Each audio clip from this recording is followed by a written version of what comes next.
What up, Strength Squad? It's your man Coach Rob, and this is Unleash My Deadlift, a 3-part video series.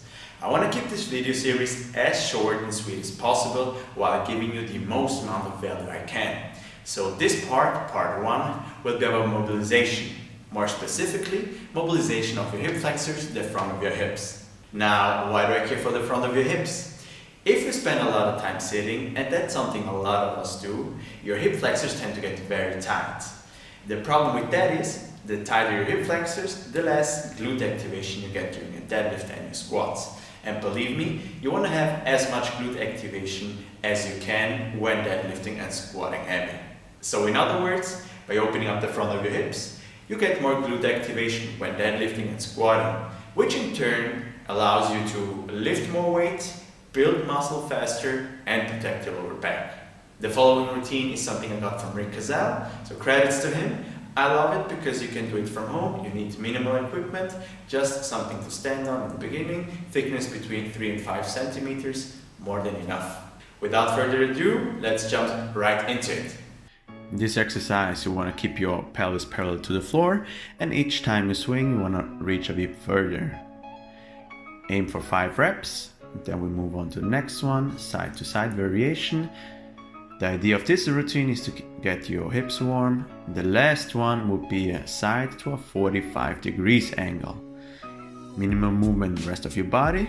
And now we move on to static quad stretch.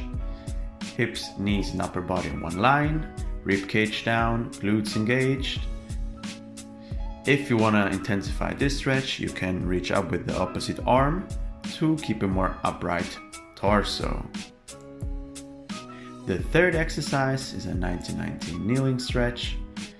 Rib cage down, glutes engaged, back foot is flat, and the palms of the arm above your head facing your ear. This is what it looks from the side. Back foot, knees and hips in one line. And the next one is a slight variation with side bending. This one should feel more in the pelvis area, but the same setup as before.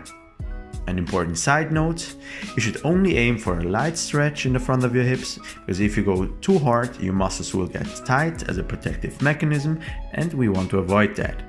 Generally, I want you to keep breathing as deep as possible while focusing on what you're doing during the entire routine. Fifth exercise is a hip capsule mobilization. Stands shoulder width apart more or less, and then you rock from one side to the other side while keeping your lower back as flat as possible. If you want to intensify this mobilization, choose a bit wider stance and keep everything the same. You rock from one side to the other side, aim for 5 reps per side. Then we keep mobilizing our hip capsule. Now the goal in this one is to keep your spine in neutral position during the entire time, so only go as far back as you can keep your lower back neutral. Aim for 5 reps in this one. Then the next one is a side to side variation. You want to keep your hips and upper body in one plane. This is a side view. Again, 5 reps per side while staying one plane. Then we add a small twist to the rotation to intensify the mobilization of your hip capsules. When you go to the left, your left side comes back and the other way around. 5 reps again per side. Then we move on to our hip and back extensions. With this one, we want to promote the extension of your hips because we usually spend a lot of time in flex position, aka sitting. Lean back as far as you can while engaging your glutes, squeezing them as much as you can. Hold that position for 2 seconds. Start with 5 reps and work your way up to 10. Next one is a PNF stretch. Push your heel into the wall for 6 seconds for 6 total repetitions. Knees stay close together, hips and upper body in one line.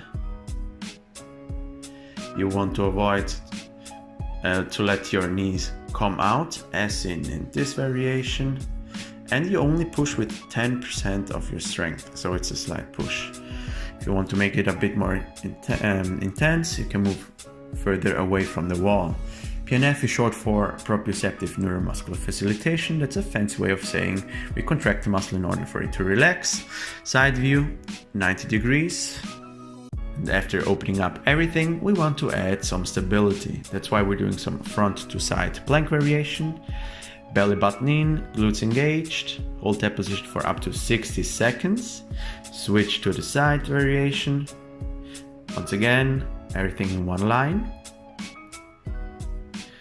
Your core is tight, then you come back to a front plank and you do this for a total of 2 rounds, which means you've been on your left and right side 2 times and at least 4 times in the front plank. If it gets too easy, you can start to elevate your legs for up to a total of 20 reps. Minimum movement in the hips while doing so. Same thing in the side plank variation, holding up your legs. Shoot for 10 reps. And the last exercise of this routine is a single leg glute bridge. Get your core tight, pull your ribcage down, engage your glutes, elevate your hips, and then lift your leg. Hold that position for up to 5 seconds. Switch legs while having minimal movement rocking in your hip area. And you can do this for 5 up to 10 reps per side. You should feel a nice activation of your glutes and your core as well. That's it. This routine should take you no longer than 15 minutes. Do it the day before you squat and or deadlift. We tried it on the same day right before training and the results were much better if you do it the day before. And guys, I know it looks like something Jane Fonda will come up with, but believe me, my athletes and I will love it. We all felt an improvement in our squatting and deadlifting since we do it. So give it a try, comment down below about your experience, and stay tuned for part 2 of the Unleash My Deadlift video series. I want to keep this video series as short and sweet as I can. What the fuck? Now, why do I care for the front of your hips? Now, why do I care for the front of your hips?